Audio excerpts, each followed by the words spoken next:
Maid's daughter says, "I speak 5 languages." Millionaire laughs until the phone rings. If you enjoyed this story, subscribe to the channel and type "love" in the comments. A beautiful piece of good news may come your way very soon, and don't forget to tell us where you're watching from. The mahogany conference table gleamed under the elaborate crystal chandelier, its faceted surface casting prismatic rainbows across the ivory walls of Richardson Enterprises' executive boardroom. David Richardson adjusted the platinum cufflinks on his custom-tailored Armani suit jacket, his steel grey eyes methodically scanning the faces of 12 carefully selected board members who represented the most influential financial minds in Manhattan. At 38, he commanded Richardson Enterprises with the surgical precision of a master strategist, and today's pivotal meeting would ultimately determine whether his multinational corporation would secure the most lucrative international contract in the company's 40-year history. The towering floor-to-ceiling windows offered a breathtaking panoramic view of the bustling city below, where storm clouds were gathering ominously on the horizon. David's corner office occupied the entire top floor of the Richardson Tower, a gleaming monument to corporate success that pierced the Manhattan skyline like a steel and glass dagger. "Gentlemen," David's authoritative voice cut through the room like a precisely honed blade, commanding immediate attention from every person present. The sole partnership represents exactly $2 billion in guaranteed revenue over the next 5 years, with potential expansion opportunities that could triple that figure. Our Korean partners have explicitly stated they expect nothing short of absolute perfection in every aspect of this collaboration. He clicked his platinum remote control, and sophisticated holographic projections materialized in the air above the polished conference table, displaying complex financial charts, architectural renderings, and detailed demographic analyses. Before we proceed with final authorization, are there any remaining questions or concerns about our strategic approach? The massive oak doors, each weighing several hundred pounds and crafted from ancient trees that had stood for centuries, creaked open with a whispered protest. Carmen Torres slipped inside as quietly as possible, maneuvering her professional cleaning cart with practiced stealth across the Persian carpet that had cost more than most people earned in a year. At 35, Carmen had maintained her position as David's personal housekeeper for exactly 3 years, 7 months, and 14 days, ensuring his penthouse office remained in immaculate condition through her meticulous attention to every detail, no matter how insignificant it might seem. Her daughter Maya, a petite 7-year-old girl with intensely curious dark eyes that seemed to absorb everything around her and wild curls that defied every attempt at conventional styling, cautiously peeked around her mother's legs like a small woodland creature observing potential predators. "Mummy, why are all these important-looking people wearing exactly the same boring black and grey clothes?" Maya whispered, with the innocent directness that only children possess, but her naturally clear voice carried distinctly in the suddenly and completely silent room, reaching every corner despite her attempt at discretion. David's angular jaw tightened with visible irritation, the muscles in his neck tensing as his carefully maintained professional composure threatened to crack under the unexpected interruption. "Carmen, we have discussed this specific situation multiple times in the past. Absolutely no children are permitted during critical board meetings, regardless of circumstances." "I'm deeply sorry, Mr. Richardson," Carmen stammered nervously, her cheeks flushing a deep crimson as embarrassment flooded through her entire body.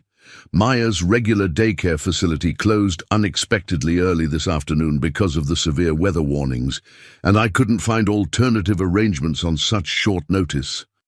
I'll immediately remove her from—" "It's perfectly okay, Mija," Maya stepped forward with the fearless confidence that only children seem to naturally possess, completely undaunted by the roomful of powerful adults who were all staring at her with various expressions of surprise, amusement, and concern. She looked directly up at David with unwavering eye contact, tilting her small head thoughtfully to one side in a gesture that somehow managed to be both endearing and disconcerting. "You look really grumpy and stressed today, Mr. Richardson. Are you having a particularly bad day? Maybe you need a hug or something?" Several board members exchanged meaningful glances and chuckled nervously under their breath, shifting uncomfortably in their expensive leather chairs. David's legendary reputation for maintaining ice-cold professionalism in every situation was well known throughout the Manhattan financial district, and witnessing a 7-year-old child address him as if he were simply another human being rather than a corporate titan was simultaneously terrifying and genuinely amusing to observe. "Maya, come back here right now!" Carmen reached desperately for her daughter with growing panic, her voice tight with maternal anxiety. But Maya had already wandered closer to the mesmerizing holographic displays with the natural curiosity that defined her entire personality. "Wow, these pictures are actually floating in the air!" Maya's eyes widened with genuine wonder and scientific fascination as she studied the three-dimensional projections from multiple angles. "Is this presentation about the Korean business deal that I heard you discussing? Because I happen to speak Korean fluently, along with Spanish, English, French, and Italian too. 5 languages total, and I'm working on learning Mandarin Chinese from online tutorials." The sophisticated boardroom erupted in polite but clearly condescending laughter that echoed off the marble walls. Board member Thomas Wellington, a distinguished gentleman with silver hair and a Harvard MBA, slapped the mahogany table with theatrical amusement. 5 languages, that's absolutely adorable and precious. Honestly, I can barely manage to handle basic English coherently on Monday mornings after a long weekend. David forced what he hoped appeared to be a genuine smile, though sharp irritation continued to flicker dangerously across his chiseled features like lightning threatening to break through storm clouds. "That's very creative and imaginative, Maya. But right now, the adults have extremely important work to accomplish, and we really cannot afford any additional delays or distractions." "I'm definitely not lying or making things up," Maya said with matter-of-fact sincerity, her small hands gesturing expressively in the air as she spoke, mimicking the confident body language she had observed in countless business presentations. "Mummy taught me Spanish and Italian because my abuela Rosa lives in Rome, and I talk to her every Sunday on video calls. Mrs. Peterson, our elderly neighbor next door, taught me French because she moved here from Paris 40 years ago and gets lonely for her native language. And I learned Korean and improved my English by watching educational YouTube videos and checking out advanced books from the public library because I genuinely want to understand and communicate with everyone I meet." The laughter throughout the room grew louder and more pronounced. Even David's mouth twitched with reluctant amusement, despite his growing impatience with the entire situation. "Maya, 7-year-old children simply do not speak 5 different languages with any degree of fluency. That's not how language acquisition works in childhood development." "Oh, but I actually do speak them fluently," Maya insisted, with unwavering determination, crossing her small arms across her chest in a gesture of defiant confidence. "Would you like me to prove it right now? I can tell you exactly what your Korean business partners are really saying in their private email correspondence. Sometimes adults say completely different things in different languages when they think no one else will understand them. Carmen, please remove your daughter immediately." David's patience was rapidly wearing dangerously thin, his voice taking on the sharp edge that made experienced executives tremble.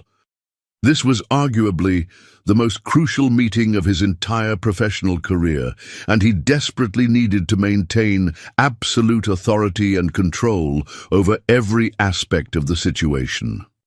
Before Carmen could formulate any response or take action, David's sophisticated smartphone erupted with urgent, piercing ringtones that seemed to fill every corner of the spacious room. The illuminated caller ID displayed "Urgent Crisis, Seoul Office" in bold red letters. David's stomach immediately dropped like a stone as dread washed over him. His Korean business partners never called during American business hours unless something was catastrophically and irreversibly wrong. "Please excuse me for just one moment," David answered the call with forced calm, his voice betraying none of the anxiety that was rapidly building in his chest. "Richardson speaking." "What's the nature of the emergency?" The frantic, panic-stricken voice of James Mitchell exploded through the speakerphone with such urgency that it seemed to physically fill every corner of the elegant boardroom, causing several board members to instinctively lean forward with growing concern and apprehension. "Mr. Richardson, this is James Mitchell calling from our Seoul office, and we have an absolutely critical crisis situation that demands your immediate attention." James's voice cracked with stress and barely controlled panic. "Our primary Korean translator has just discovered serious and potentially devastating discrepancies in the contract documents that we've been working on for months. Someone has been deliberately and systematically feeding us false information, completely altering the fundamental terms of our agreement. But our local translator unexpectedly quit without notice 30 minutes ago. And we desperately need someone who understands both sophisticated Korean business language and complex English legal terminology immediately. The contract signing ceremony is scheduled in exactly 2 hours, and if we cannot verify and correct these documents before then, we will lose absolutely everything we've worked toward." David's face drained of color as the full magnitude of the crisis became crystal clear. $2 billion hung precariously in the balance, and his usual Korean interpreter was currently in Tokyo working for another high-profile client and completely unreachable. "James, exactly how severe is this situation? What kind of discrepancies are we dealing with? Severe enough that I strongly suspect deliberate corporate sabotage, Mr. Richardson. Someone with access to our confidential communications has been systematically and intentionally mistranslating crucial contract clauses, fundamentally altering payment schedules, delivery requirements, and legal obligations. We need a native-level Korean speaker who possesses deep understanding of complex international business terminology, and we need them in Seoul within the next 90 minutes. The distinguished board members exchanged increasingly worried glances around the mahogany table, their confident expressions rapidly transforming into masks of barely concealed fear and anxiety. David ran his perfectly manicured hand through his immaculately styled dark hair, his brilliant mind racing frantically through increasingly limited options and potential solutions. Every professional translator in Manhattan was either completely unavailable, already committed to other urgent projects, or would require several hours to complete the necessary security clearance protocols. Maya stepped forward with quiet confidence, her small voice somehow managing to cut cleanly through the mounting tension and palpable anxiety that filled the room like fog. "I can help you solve this problem." The sophisticated boardroom fell completely and utterly silent, except for the storm that was intensifying outside, rain beginning to lash violently against the reinforced windows 40 floors above the bustling city streets below. "Maya, this is absolutely not the appropriate time for games or pretending," Carmen whispered with mortification, her face burning with embarrassment as she realized her daughter had just offered to solve a multi-billion-dollar international crisis. But David was staring intently at the small girl with entirely new eyes, his analytical mind rapidly processing this unexpected development. In 3 full years of employment, Maya had never once lied to him about anything. Not about accidentally broken vases, not about spilled juice on expensive carpets, not about forgotten household chores or missed responsibilities. She possessed an almost unsettling honesty and integrity that frequently made adults uncomfortable, because children were not supposed to be so consistently truthful. "James, please hold the line for just one moment," David said slowly and deliberately, his voice taking on a different quality as he looked down at Maya with growing curiosity. "Maya, what exactly did you just say?" Maya looked up at him with complete and absolute seriousness, her dark eyes reflecting a maturity that seemed impossible for someone so young. "I said I can help solve your problem. I really do speak Korean fluently, and if someone is deliberately trying to deceive and trick you, I can definitely tell you what they're actually doing." The experienced board members shifted uncomfortably in their leather chairs, their faces reflecting the same mixture of desperate hope and complete disbelief that was clearly visible on David's features. This was either desperate enough to actually work or completely insane enough to destroy everything they had built over decades. "James," David made a split-second decision that would either save his company or completely destroy his hard-earned professional reputation. "I need you to test someone's Korean language abilities. Can you speak some complex Korean business terminology over the phone?" "What? Sir, I don't understand what you're asking me to do." "Are you saying you have a Korean speaker available? Just do exactly what I'm asking, please. Trust me on this." There was a long pause filled with crackling static. Then James began speaking rapid, sophisticated Korean, his pronunciation careful and precise as he articulated complex business phrases with the fluency of someone who had spent years mastering the intricacies of international commerce.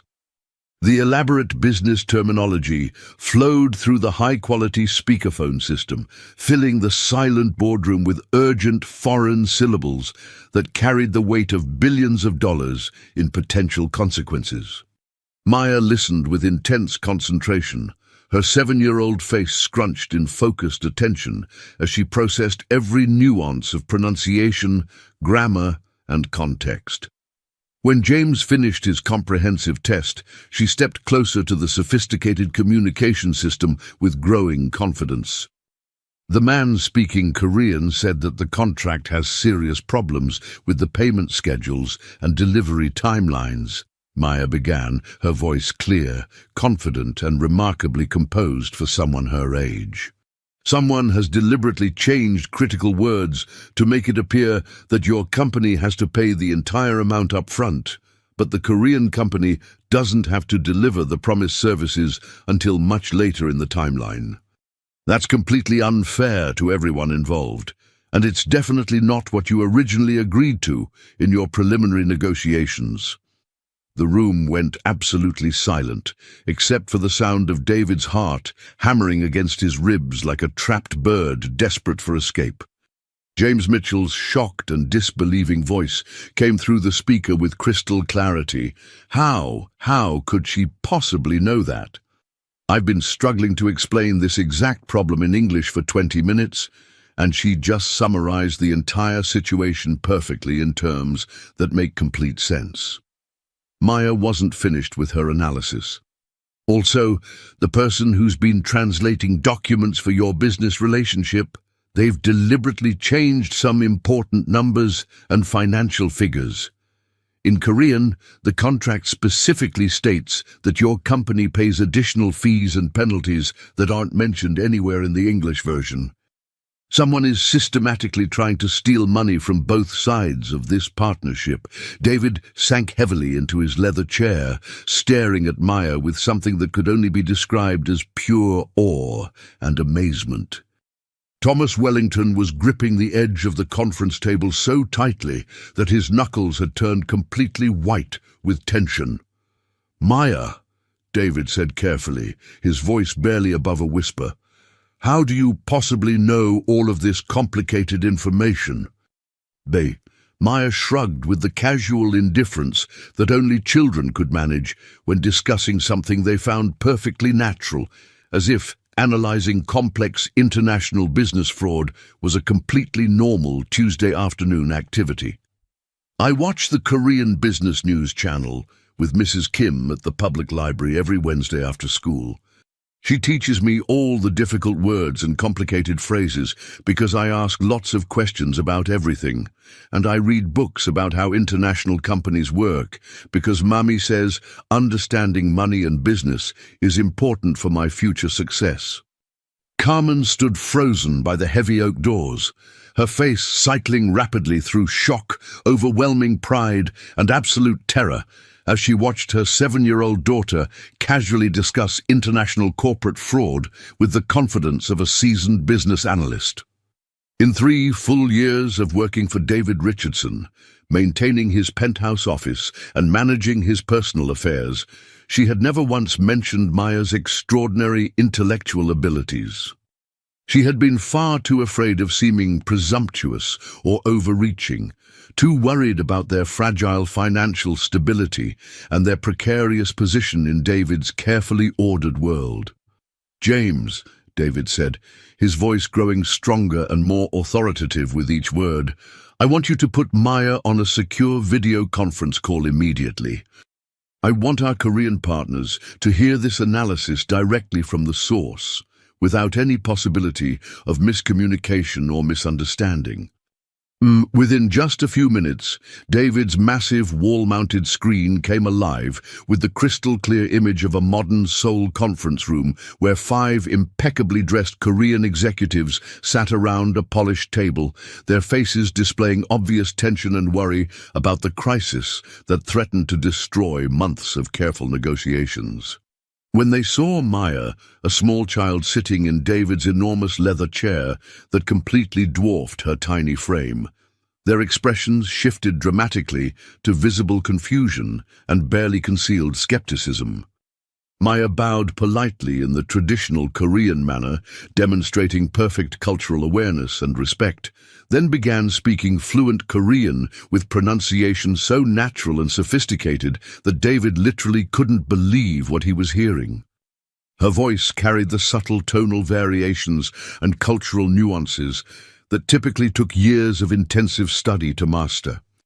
The Korean executives leaned forward collectively, their eyes widening progressively as Maya explained the contract discrepancies in meticulous detail, pointing out specific clauses, numerical inconsistencies, and legal terminology that had been deliberately altered to create confusion and facilitate theft.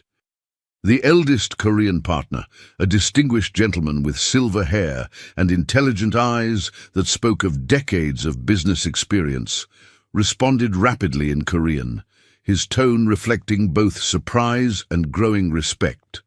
Maya listened intently, processing every word with obvious comprehension, then turned to face David with complete composure. "Mr. Park says they suspected something was fundamentally wrong with the translations, but they didn't want to accuse anyone of deliberate fraud without concrete proof and evidence," Maya reported, with the precision of a professional interpreter. He's genuinely grateful that someone finally caught these mistakes before they signed the documents.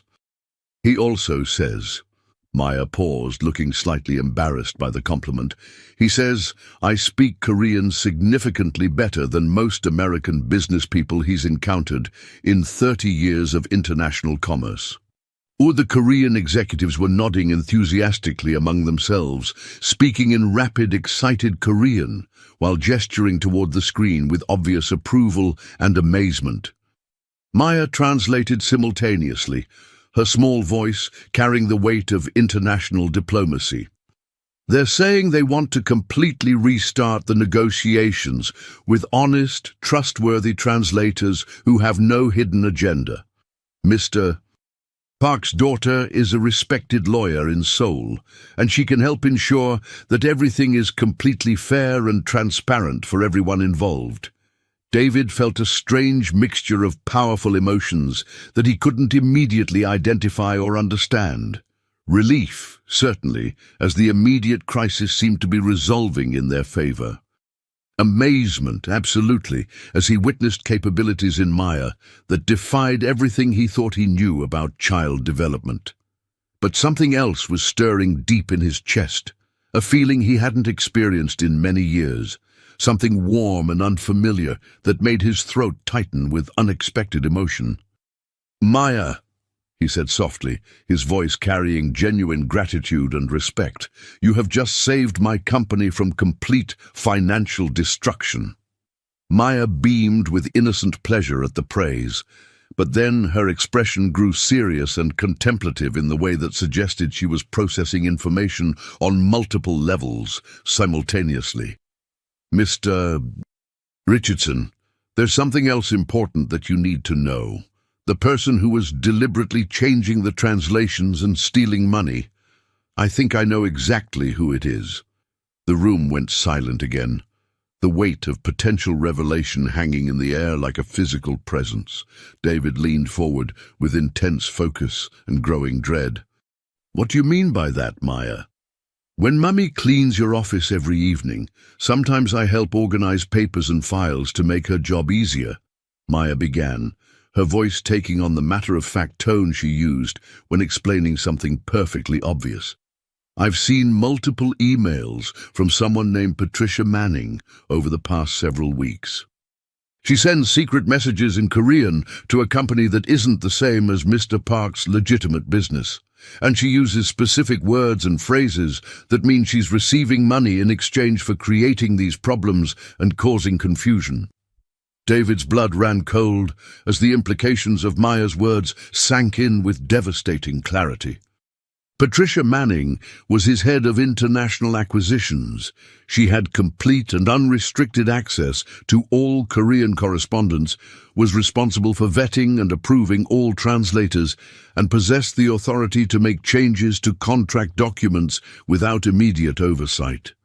She was one of the few people in the company with both the access and expertise necessary to orchestrate such an elaborate fraud. Thomas Wellington was already pulling out his phone with grim determination. "David, I can have our security department pull Patricia's complete email records and communication logs within 10 minutes.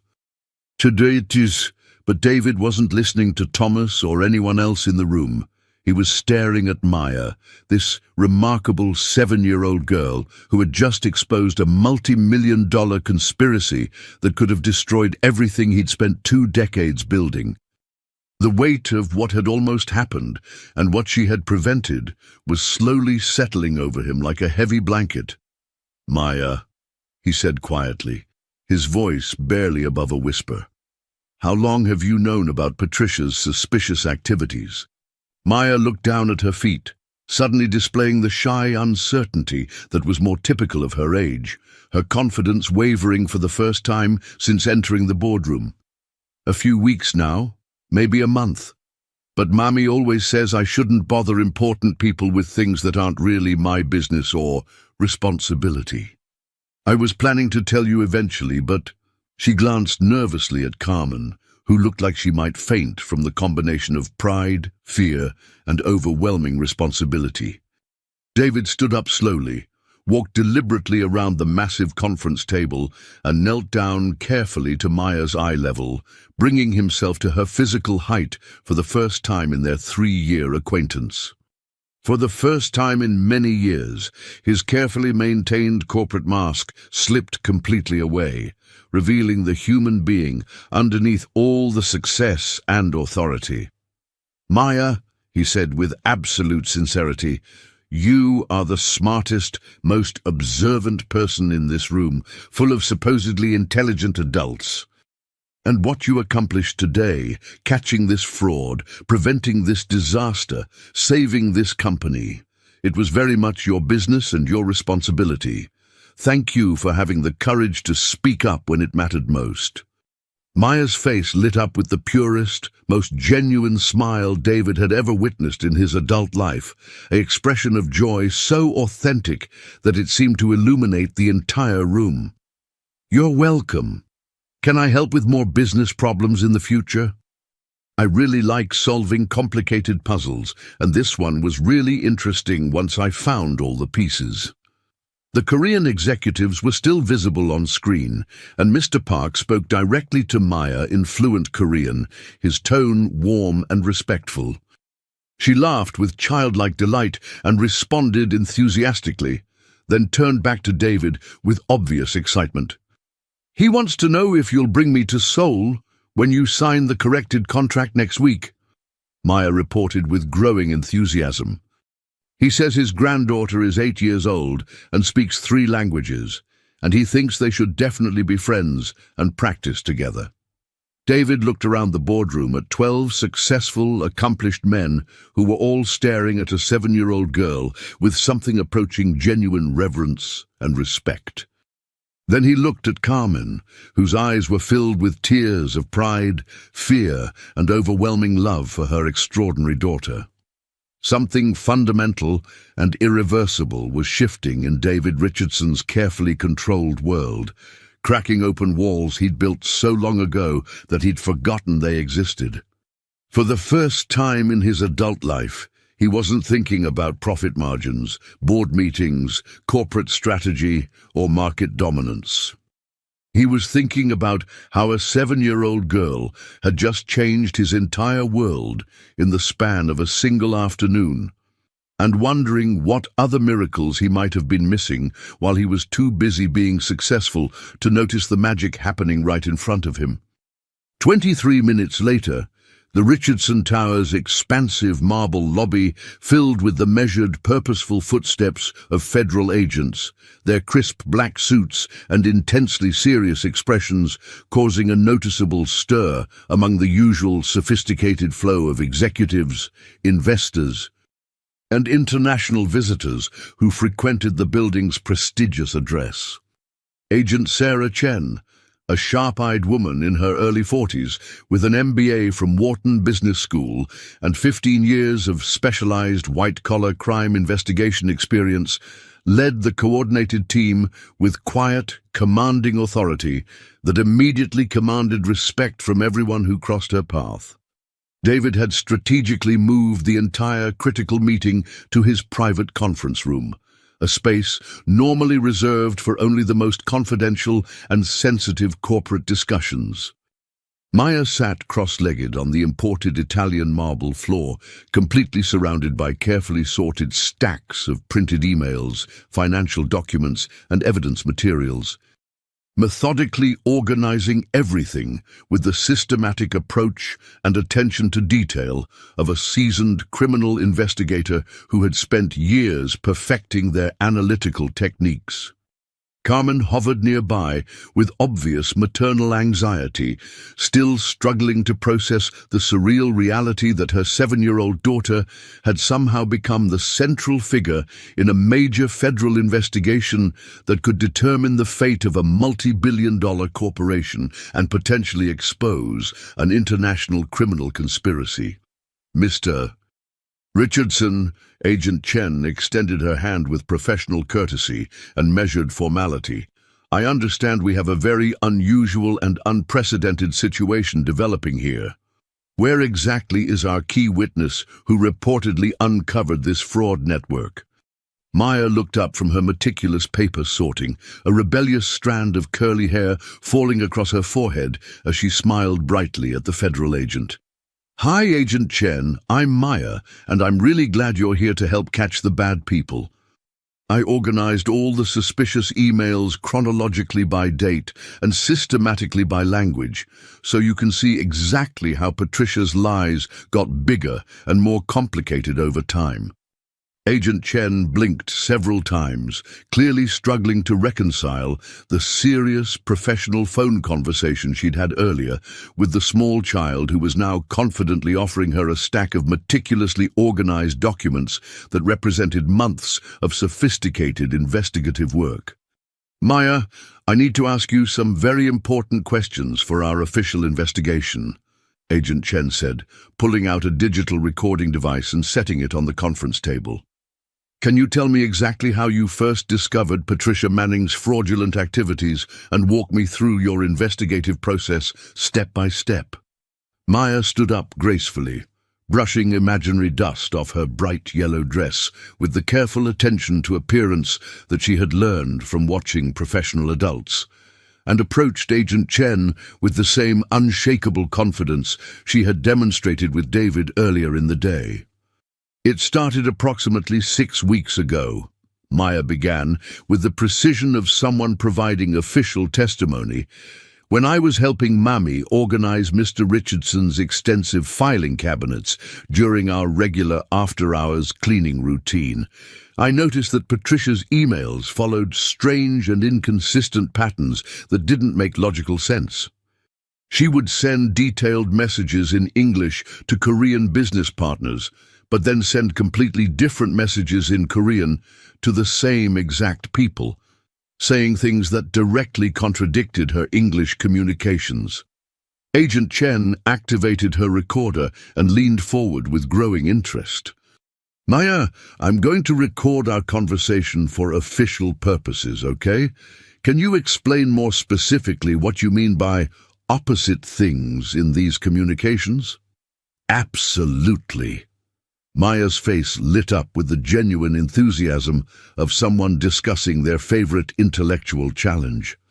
For example, in her English correspondence, she would inform the Korean company that Mr. Richardson had agreed to pay 50% of the total contract value up front as an initial payment.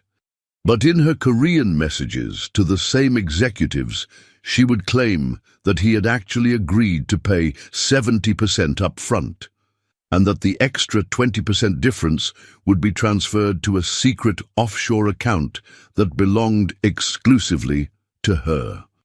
David felt his hands involuntarily clench into tight fists as the full scope and audacity of Patricia's systematic betrayal became crystal clear. The woman he had trusted with his most sensitive international negotiations had been robbing him blind while simultaneously damaging his reputation with foreign partners.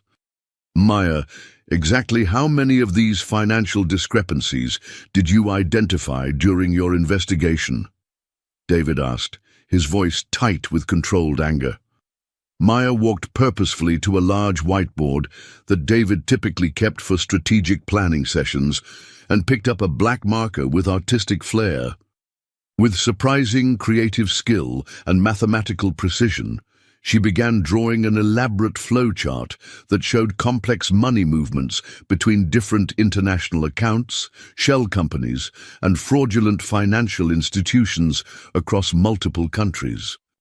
I systematically identified 37 distinct lies across 4 different countries, Maya reported, while continuing to add details to her impressive diagram.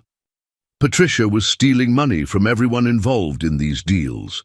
From you, from the Korean company, from the German manufacturing partners, and from the Brazilian agricultural consortium too. She created a web of deception that was designed to make everyone blame each other when money went missing. Agent Chen stared intently at the comprehensive whiteboard, then at Maya's concentrated expression, then back at the sophisticated financial analysis that covered the entire surface. Maya, how did you possibly learn to analyze complex financial fraud patterns with this level of expertise? This represents sophisticated investigative work that typically takes FBI agents many months of intensive training to master. Maya shrugged with the matter-of-fact attitude that had become her trademark response to adult amazement at her capabilities. I genuinely like solving complicated puzzles, and money transactions are just another type of logical puzzle that follows predictable patterns. Numbers and financial flows don't lie, but people sometimes manipulate numbers to make them tell false stories. I learned about international financial patterns and fraud detection techniques from extensive library books about business, economics, and criminal investigation methods. Mrs. Kim at the public library helps me understand the more difficult concepts and terminology. Thomas Wellington was studying Maya's detailed flowchart with rapidly growing amazement and professional admiration. David, this extraordinary child, has just mapped out an international fraud network with a level of detail and accuracy that our entire accounting department would have required several weeks to uncover and verify. Before David could formulate any response to Thomas's observation, his office door burst open with dramatic force. Patricia Manning stood in the doorway like a cornered animal, her usually perfect blonde hair disheveled and unkempt, her expensive designer suit wrinkled and stained, and her normally confident blue eyes wild with desperation and barely controlled panic. A uniformed security guard stood directly behind her, looking apologetic about the interruption, but determined to maintain his duties. "David, there's been a terrible and completely unfair misunderstanding about my activities," Patricia began with frantic urgency, her voice pitched significantly higher than its usual professional tone and cracking with stress. "I tried to leave the building for a legitimate business appointment, but your security team stopped me without explanation. I honestly don't know what someone has told you, but I can explain everything if you'll just give me a few minutes to—" Her desperate words died abruptly as she fully absorbed the scene before her. Agent Chen's prominently displayed FBI badge, Maya's comprehensive evidence chart covering the whiteboard, and the multiple federal agents positioned strategically around the room with official authority. The remaining color drained completely from her face as the undeniable reality of her situation became impossible to ignore or explain away.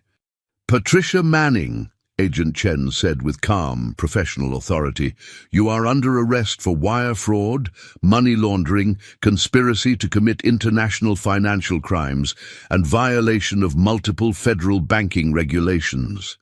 You have the right to remain silent, and anything you say can and will be used against you in a court of law." Patricia's horrified gaze fell on Maya, who was watching the dramatic arrest with the fascinated attention of someone witnessing justice being served in real time. "You!" Patricia whispered, her voice filled with complete disbelief and rapidly growing rage. "A child. A goddamn child caught me. How is that even possible?" Maya looked up at Patricia with genuine curiosity rather than fear or intimidation, tilting her head thoughtfully as she considered the question. "You made a lot of careless mistakes, Ms. Manning. You should have been much more careful with your Korean grammar and sentence structure. You used informal language in formal business contexts, which immediately seemed suspicious. And you left obvious digital footprints in 7 different international banking systems across 4 countries. That was really sloppy investigative work for someone who's supposed to be smart about international business and financial crimes." Patricia lunged forward with sudden, desperate aggression, but the alert security guard immediately caught her arm and restrained her movements. "You interfering little brat. Do you have any idea what you've done to my life? I had carefully laid plans, I had a secure financial future, I had connections and opportunities that took me years to develop, and you've destroyed everything. You had stolen money and deliberately hurt innocent people," Maya replied with simple, unshakable moral clarity. "That's not a good plan for anyone, and it definitely wasn't going to end well for you." As federal agents led Patricia away in handcuffs through the marble corridors, her angry protests echoing off the walls until the elevator doors closed behind them, David sank heavily into his leather chair, completely overwhelmed by the rapid sequence of life-changing events that had unfolded in a single afternoon. In less than 2 hours, Maya had saved his company from financial destruction, exposed a sophisticated international fraud ring, and demonstrated intellectual capabilities that defied everything he thought he understood about child development and human potential. Agent Chen, David said quietly, his voice barely above a whisper as the weight of everything settled over him. What happens to my company now? What are the next steps in this investigation? Now we systematically recover all the stolen funds, prosecute the full criminal conspiracy across multiple international jurisdictions, and ensure that your legitimate business partnerships proceed without any further interference or complications. Agent Chen replied with reassuring professional confidence. But Mr. Richardson, I want you to understand the full scope of what almost happened here. Without Maya's intervention and detective work, Patricia Manning would have disappeared tonight with enough incriminating evidence to bring down your entire company and frame you for serious financial crimes that you never committed.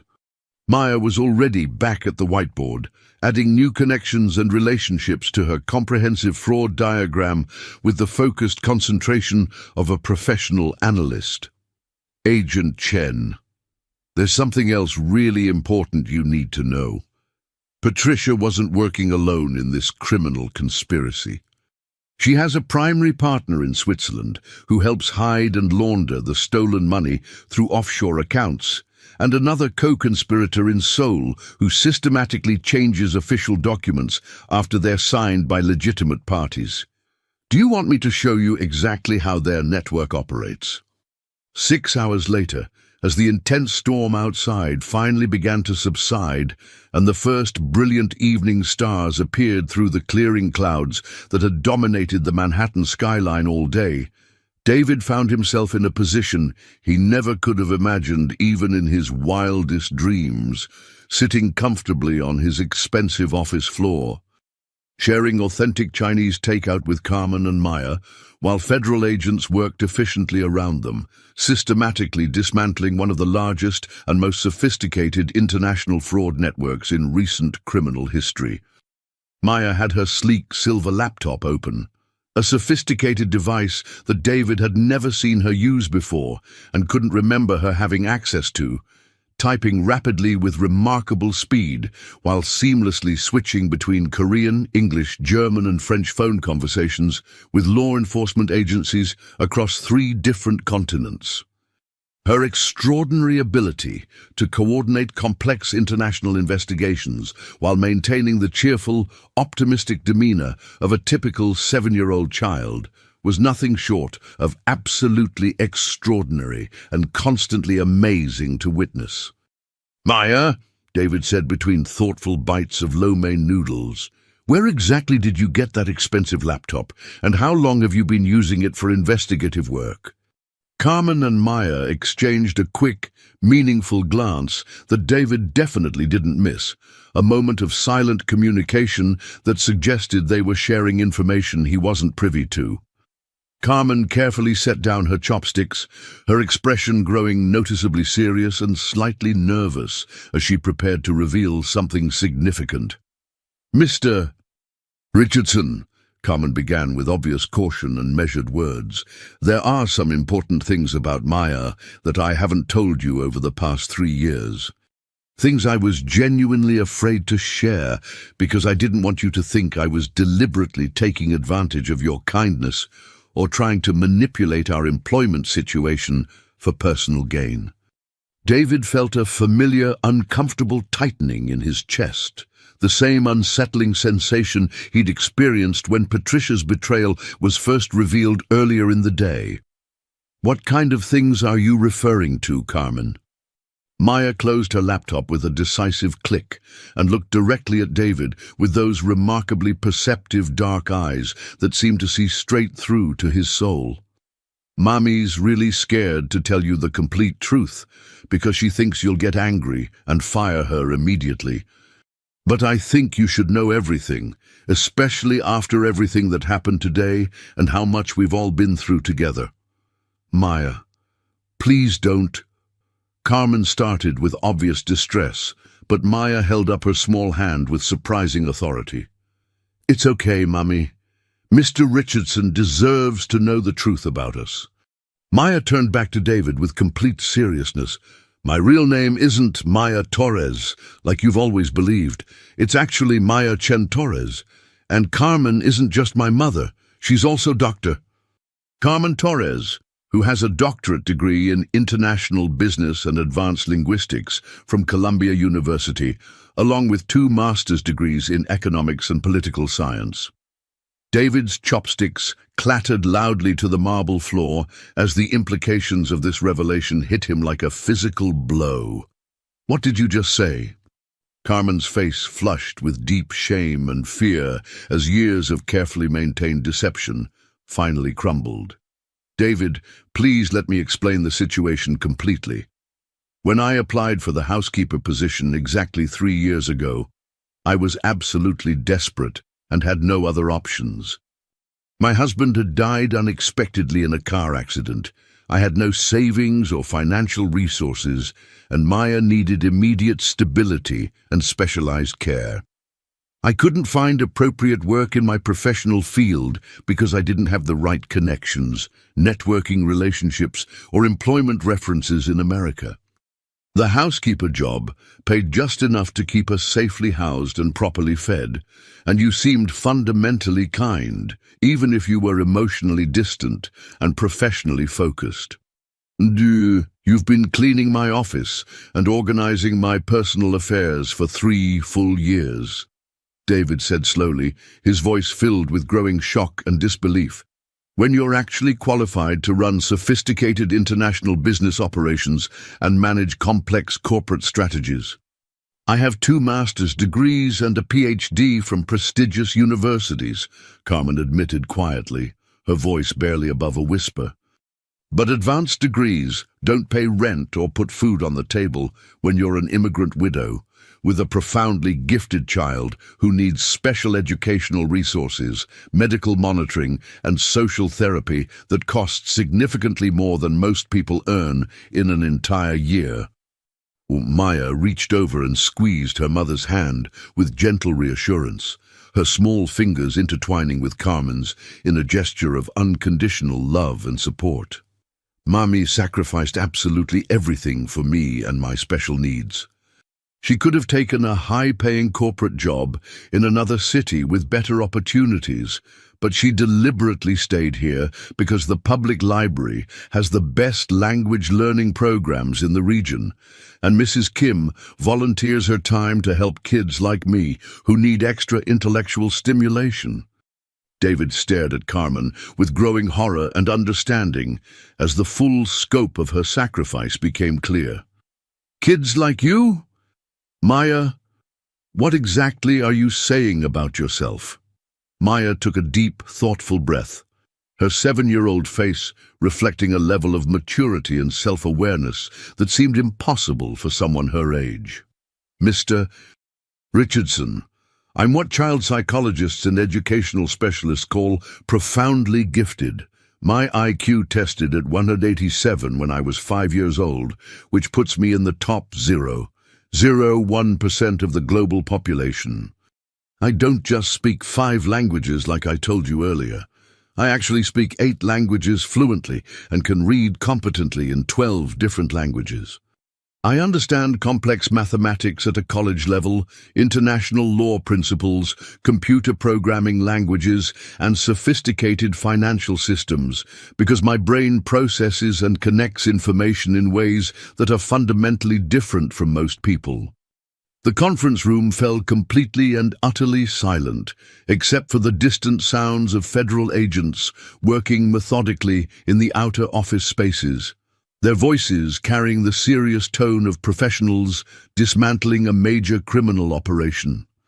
David felt the entire world tilting beneath him as everything he thought he knew about his life rearranged itself into a completely different and far more complex picture. "You've been living in my building for 3 years, David said slowly, his voice filled with dawning realization. "Watching me struggle with international business problems that you could have solved in minutes, observing my loneliness and isolation while remaining silent about your extraordinary capabilities." "I desperately wanted to help you," Maya said softly, her voice carrying genuine sadness and regret. "But Mommy made me promise never to show off my abilities or draw unwanted attention to myself. She was afraid people would think she was using me to manipulate situations, get better employment opportunities, or receive special treatment. And honestly, Mr. Richardson, you seemed like you didn't want to be bothered by anyone, especially not by a weird little girl who knows too much about things children aren't supposed to understand. Carmen was crying now, tears streaming down her cheeks as years of hidden stress and fear finally found release. David, I know I should have told you the complete truth from the beginning, but I was absolutely terrified of losing the only stable employment I could find in America. Maya needed ongoing medical monitoring for her intellectual development, specialized educational programs that cost thousands of dollars, and social therapy to help her relate to other children who couldn't understand her advanced capabilities. All things I couldn't possibly afford without steady, reliable employment. David stood up abruptly, walking deliberately to his floor-to-ceiling windows to stare out at the glittering city lights that stretched endlessly below, each light representing thousands of people living their own complex lives. For 3 full years, he had been living in the same building as a child genius and her brilliant mother, treating them as essentially invisible servants, while they quietly observed his professional struggles and personal loneliness from the shadows of his carefully controlled world. Agent Chen, he called to the federal agent, who was efficiently coordinating multiple investigations from his conference table, surrounded by laptops, phones, and official documents. How common are children like Maya in the general population? Agent Chen looked up from her extensive files and case materials. Profoundly gifted children with multiple language fluency and advanced analytical skills, maybe 1 in 50 million births worldwide. Children who can intuitively detect complex fraud patterns and coordinate international investigations. Mr. Richardson, I've never encountered anyone like Maya in 15 years of investigating sophisticated financial crimes. Maya had been quietly listening to rapid Korean phone conversations on her laptop while taking detailed notes in multiple languages. Now she looked up with obvious concern and urgency. Mr. Richardson, the Seoul office just told me something really important that we need to act on immediately. Patricia's Swiss partner is planning to disappear tomorrow morning with all the recovered stolen money. If the Swiss police don't arrest him before midnight tonight, you'll never recover the $15 million, and he'll probably start the same fraud scheme with other companies. David turned back to the room, his mind racing through options and potential consequences. What exactly do we need to do to prevent this? The Swiss partner only speaks German and French fluently, Maya explained, with characteristic thoroughness, and he's much more careful with his criminal activities than Patricia was. The Swiss police need someone who can translate his complex bank records in real time and explain the fraud methodology to their financial crimes unit with complete accuracy. It has to be someone who understands both languages perfectly and possesses deep knowledge of international banking law and criminal investigation procedures. Carmen looked at Maya with a mixture of overwhelming pride and maternal resignation. Maya, coordinating international law enforcement isn't our responsibility or obligation. We've already done more than enough to help. J.D. But Maya was already standing up with determined purpose, her laptop tucked securely under her arm and her expression reflecting the focused intensity of someone preparing to tackle another challenging intellectual puzzle. Actually, Mammy, I think it is our responsibility now. Mr. Richardson helped us when we desperately needed a safe home and financial stability. Now we can help him when he needs our unique abilities and specialized knowledge. David felt something shift fundamentally and permanently in his chest as he watched this extraordinary child prepare to coordinate complex international law enforcement activities across multiple time zones, languages, and legal systems. 3 years ago, he had hired Carmen as a simple housekeeper to maintain his office cleanliness. Today, he was realizing he had accidentally acquired a remarkable family he never knew he needed. "Maya," he said quietly, his voice filled with genuine respect and gratitude, "would you like to help me save those $15 million and catch the remaining criminals?" Maya grinned with the pure, infectious joy of someone about to solve another fascinating intellectual challenge. "Yes, please. But Mr. Richardson, after we catch all the bad guys and recover all the stolen money, can we have a serious conversation about maybe getting a much better job for Mummy? Because she's really, really smart too, and cleaning offices is kind of a terrible waste of her incredible brain and advanced education." David looked at Carmen with completely new eyes, seeing her clearly for the first time in 3 years of daily interaction. "Dr. Torres, how would you feel about accepting the position of my new head of international operations with full authority over all foreign partnerships and business development?" Carmen's tears flowed faster, but now they were tears of overwhelming relief, gratitude and hope for a future she had never dared to imagine. "David, yes, absolutely. I accept with tremendous gratitude." Maya clapped her hands together with pure delight. "This is going to be the best job arrangement ever. Can I have my own official office with a nameplate? And can we get a coffee machine that makes hot chocolate for important meetings? And maybe we could fill some bookshelves with interesting books in different languages for when I get bored during long adult conversations."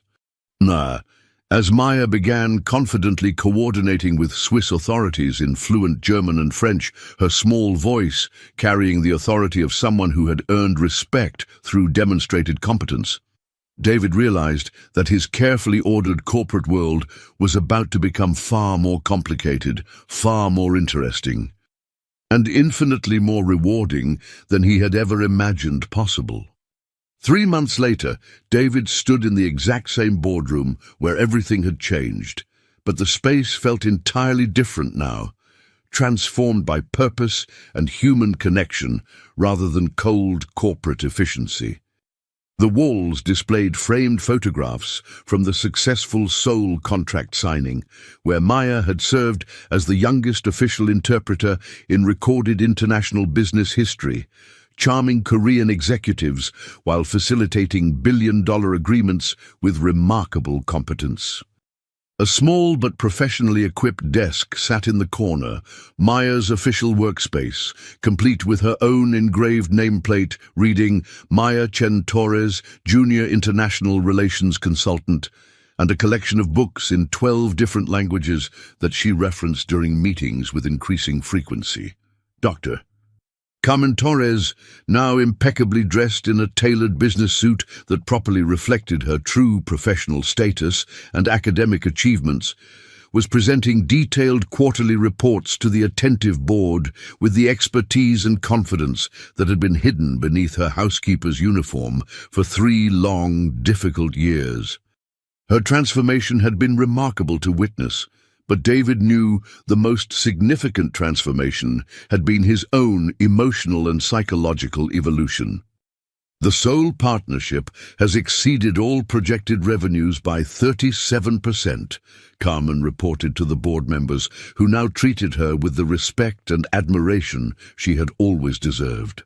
The Korean partners have specifically requested Maya's direct involvement in all future negotiations, and we've received similar formal requests from business leaders in Germany, Brazil, Japan, and Australia, who have heard about her unique capabilities and want to experience her analytical skills firsthand. Maya, now wearing a miniature business suit that perfectly matched her mother's professional attire, was simultaneously translating a live video conference with Tokyo executives while taking comprehensive notes in 3 different languages. Her remarkable ability to multitask at such a sophisticated level, continuing to amaze everyone who had the privilege of witnessing her work. Thomas Wellington raised his hand with obvious pride in Maya's achievements. "Carmen, what's the final status of the stolen funds recovery operation?" complete recovery, plus substantial penalties. Carmen smiled with satisfaction. Patricia Manning's criminal network had stolen exactly $15.2 million from our accounts. But through Maya's detailed financial analysis and international law enforcement cooperation, we recovered $18.7 million through asset forfeiture and penalty payments. Maya's comprehensive fraud detection methods helped law enforcement recover funds from additional cases that predated our involvement by several years. Agent Chen, who had become a regular and welcome visitor to Richardson Enterprises, spoke from the large video screen with obvious professional admiration. Maya's pattern recognition abilities helped us solve 12 additional major fraud cases across 6 countries, recovering over $60 million in stolen assets. The FBI is seriously considering creating a special consultant position specifically for linguistically gifted individuals with advanced analytical capabilities. Maya would be our first candidate when she reaches appropriate age for federal employment. Maya looked up from her simultaneous translation work, grinning widely with genuine excitement about the possibility. That sounds really fun and challenging, but I also want to start a special school for kids who learn differently than typical children. There are lots of children like me scattered around the world who feel weird and alone because their brains work really fast and process information in unusual ways. They need friends who understand them and teachers who know how to challenge them appropriately. David felt the familiar warmth spreading through his chest that had become a daily occurrence since Maya entered his life and changed everything about his priorities and values. Maya, tell me more about this school idea. What would make it different from existing educational institutions? Maya's eyes lit up with passionate enthusiasm as she began describing her detailed vision with the same analytical precision she applied to fraud investigations. We could have advanced classes conducted in multiple languages, sophisticated mathematics programs for kids who get bored with regular elementary school math, professional-level science laboratories where children can ask questions that adults think are too complicated, and computer programming courses for learning coding and international business principles. And most importantly, we could teach kids that being different and exceptionally smart isn't something to hide or be ashamed of. It's a gift that should be celebrated and developed. Carmen watched her daughter with obvious maternal pride, but David could see concern flickering across her features. Maya, starting a completely new school, requires enormous amounts of money, resources, qualified staff, and regulatory approval. It's not something that happens quickly or easily. Maya turned to David with the expression she wore when she was about to solve another complex logical puzzle. Mr. Richardson, exactly how much money did I save your company by catching Patricia's fraud and helping coordinate the international investigation? David considered this question carefully, running mental calculations through his head. Between the immediate savings from preventing the fraudulent contracts and the additional recoveries from related cases, approximately $53 million in direct financial impact, plus the ongoing international contracts you helped secure and maintain, are worth several billion dollars over the next 5 to 10 years. So technically, Maya said with the impeccable 7-year-old logic that was becoming increasingly difficult for any adult to argue with, I already earned more than enough money to build a really excellent school with all the programs and resources we need, right? The sophisticated boardroom fell completely silent as 12 successful, experienced businessmen processed the absolutely impeccable logic of a child who had just negotiated her way into founding an innovative educational institution using her own demonstrated economic value as justification. Thomas Wellington was the first to break the contemplative silence, laughing with genuine admiration and professional respect. David, I think Maya just presented the most convincing and logically sound business proposal I've heard all year. Her return on investment calculations are flawless. David looked around the room at faces that had dramatically transformed from initially skeptical to completely amazed to totally won over by Maya's remarkable abilities. 3 months ago, these same distinguished men had laughed condescendingly at Maya's claims about speaking multiple languages fluently. Now they were seriously considering funding an innovative educational institution based entirely on her educational philosophy and demonstrated track record of success. Maya, David said slowly and thoughtfully, what would you call this special school? Maya considered this question with the gravity and careful thought she applied to all important decisions that would affect other people's lives. The Richardson Torres Academy for Exceptional Minds. Because you provided the financial opportunity and business expertise, Mami provided the educational wisdom and academic credentials, and I provided the original idea and student perspective. We're a real team now, and the name should reflect all of our contributions. Carmen's eyes filled with tears, not of fear or anxiety this time, but of overwhelming joy, gratitude, and hope for a future that seemed almost too good to be true. Maya, that's a beautiful name that honors everyone involved. David felt something inside him settle into place with perfect rightness, like a missing puzzle piece finally finding its proper home after years of searching. For 38 years, he had measured success exclusively in dollars, contracts, stock prices, and corporate achievements. But watching Maya organize international investigations while simultaneously planning educational institutions and bringing together people across cultural and linguistic barriers, he realized he had been calculating success entirely wrong his whole adult life. Doctor Torres, he said formally, addressing Carmen with the complete respect her education and professional capabilities deserved. Would you be interested in serving as the Academy's first principal administrator? And Maya, would you like to be our youngest student and primary curriculum consultant? Maya jumped up and down with excitement that was finally, authentically 7 years old, her previous adult composure giving way to pure childlike joy. Yes, yes. Can we start with kids who speak multiple languages fluently? And can we have a special program where children teach languages to adults who want to learn? And can we have advanced science labs and computer programming classes, and maybe even a small library with books in lots of different languages? Maya, David interrupted gently with growing amusement.